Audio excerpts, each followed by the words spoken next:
기대해 나에게 주신 하루를 때론 피곤하고 일어나기 싫고 널 깨우는 알람 소리에 짜증도 나겠지만 안녕하세요. 오늘도 푸른 말씀 김호영 강도사입니다. 주무시지 않고 나를 지키셨네. 오늘을 나에게 주셨네.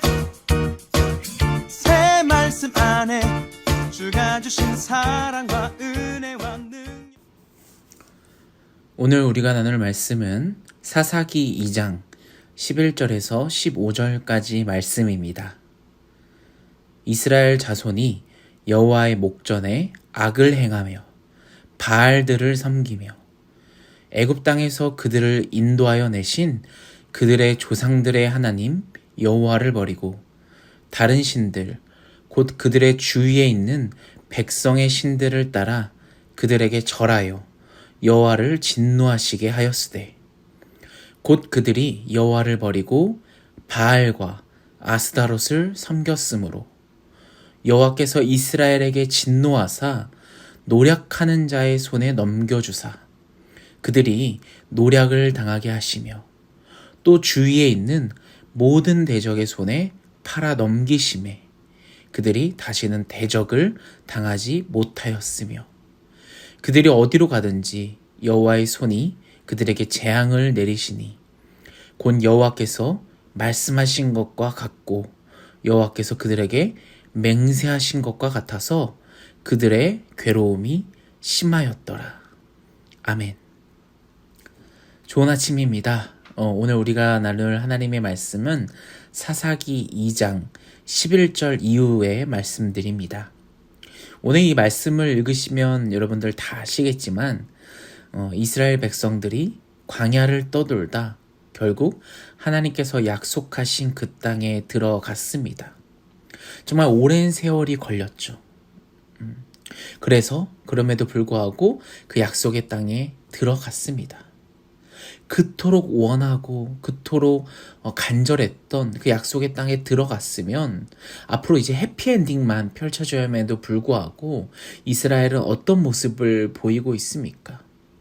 오늘 본문에 보시면 아시겠지만 여호와의 목전에서 악을 행하고 있습니다. 어떤 악입니까? 바로 바알들을 섬기고 있다라고 본문에서 이야기하고 있습니다. 우리 11절 12절 한 번 더 읽어볼까요? 이스라엘 자손이 여호와의 목전에 악을 행하여 바알들을 섬기며 애굽 땅에서 그들을 인도하여 내신 그들의 조상들의 하나님 여호와를 버리고 다른 신들 곧 그들의 주위에 있는 백성의 신들을 따라 그들에게 절하여 여호와를 진노하시게 하였으되. 아멘. 애굽 땅에서 이스라엘 백성들을 구원하시고 그들을 이끌고 약속하신 그 땅에 하나님께서 이끌고 들어왔습니다. 그 백성들, 그 하나님의 구원을 받은 백성들이 지금 어떤 행동을 하고 있습니까? 바알들을 섬기고 있다라고 얘기합니다. 여러분, 이 바알의 뜻은 주인, 남편, 소유자라는 뜻을 가지고 있습니다. 바알은 가나안의 이방신을 가리키는 고유명사로 사용이 됩니다. 기후와 농사를 지배하는 신으로 말이죠. 그런데 이 바알이라는 단어가 주인이라는 뜻도 가지고 있어서 이 초기에는 여호와 하나님을 이스라엘 백성들이 바알이라고 부르기도 했었습니다. 하지만 이 가나안 신인 바알과 혼동됨으로써 그 이후로부터는 부르지 않게 되었습니다. 오늘 이 사사시대 때부터 바알을 비롯한 이 우상들과의 싸움이 앞으로 치열하게 시작이 될 텐데요. 여기서 바알들이라고 되어 있잖아요. 바알 말고 또 하나 더 있는데 바로 아스다롯입니다. 여러분, 아스다롯은 풍요와 사랑과 전쟁을 지배하는 어머니 신이 바로 아스다롯입니다.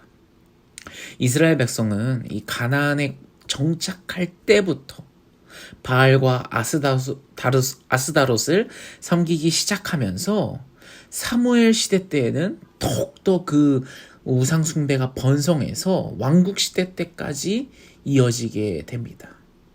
정말 끊임없이 우상을 섬기는 일에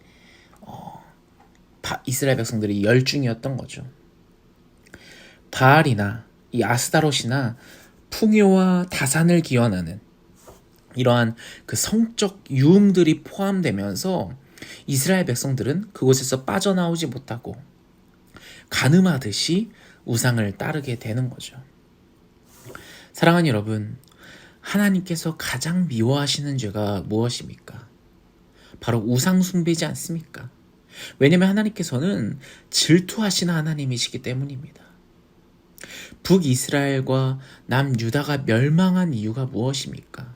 이 우상 숭배 때문이지 않습니까? 14절과 15절 말씀 한번 더 읽어보죠. 여호와께서 이스라엘에게 진노하사 노략하는 자의 손에 넘겨주사 그들이 노략을 당하게 하시며 또 주위에 있는 모든 대적의 손에 팔아 넘기심에 그들이 다시는 대적을 당하지 못하게 하였으며 그들이 어디로 가든지 여호와의 손이 그들에게 재앙을 내리시고 곧 여호와께서 말씀하신 것과 같고 여호와께서 그들에게 맹세하신 것과 같아서 그들의 괴로움이 심하였더라. 아멘. 이 우상 숭배를 하던 이스라엘 백성들 결국 어떻게 됩니까?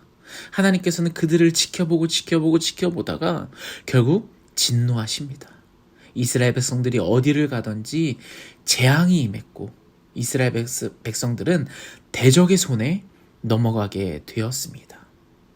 계속해서 이스라엘 백성들은 고통을 당하게 되죠. 그들의 괴로움이 심하였더라. 괴로움이 정말 심했습니다. 그 괴로움이 얼마나 심했냐면 18절 중반부를 보시면 이렇게 나옵니다. 대적에게 압박과 괴롭게 함을 받아 슬피 부르짖음으로. 여러분, 슬피 부르짖었다라는 표현이 써져 있는데 원어로 보시면 히브리어로 네아카라는 단어를 사용합니다.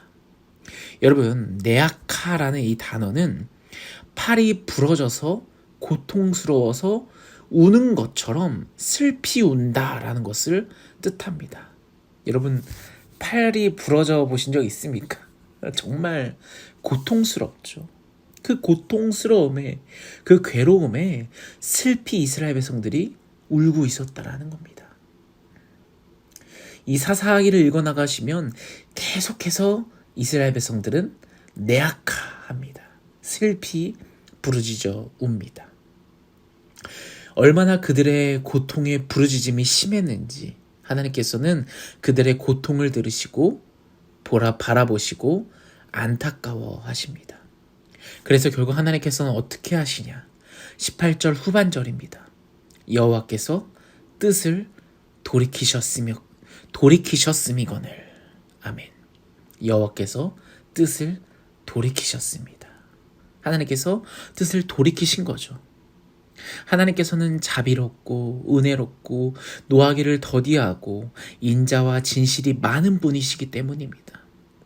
물론 하나님께서는 절대 후회하지 않으시는 분임에도 불구하고 자기 백성이 고통당하고 부르짖는 그 소리를 들으시고 네아카하는 이 이스라엘의 모습을 바라보시고 후회하신 것이죠. 물론 여러분, 후회하고 돌이켜야 할 당사자는 이스라엘이었지만 오히려 하나님께서 후회하시고 뜻을 돌이키십니다. 여러분, 이 모습을 바라보면서 여러분은 어떤 모습이 떠오릅니까? 저는 한 장면이 떠올랐습니다. 예수님께서 가늠한 여인을 용서하신 그 장면. 하나님께서는 정말 아무 조건 없이 가늠한 이스라엘을 용서하고 계십니다. 그리고 나서 이제 사사들을 세우십니다. 사사들이 사는 날 동안에 이스라엘은 대적에게 약탈당하지 않고요, 괴로워하지 않고요, 평화를 누리게 됩니다.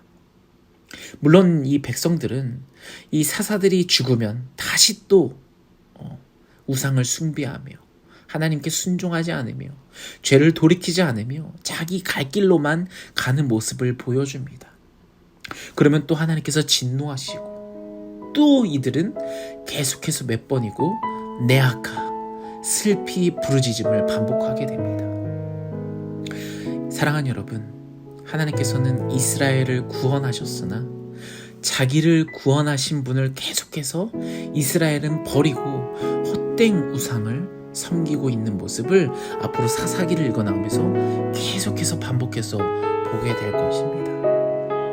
사랑하는 여러분, 이 사사기 말씀을 통해서 하나님은 우리에게 어떠한 메시지를 외치고 계신 걸까요? 마치 이 이스라엘 백성들의 모습이 우리의 모습이지 않을까요?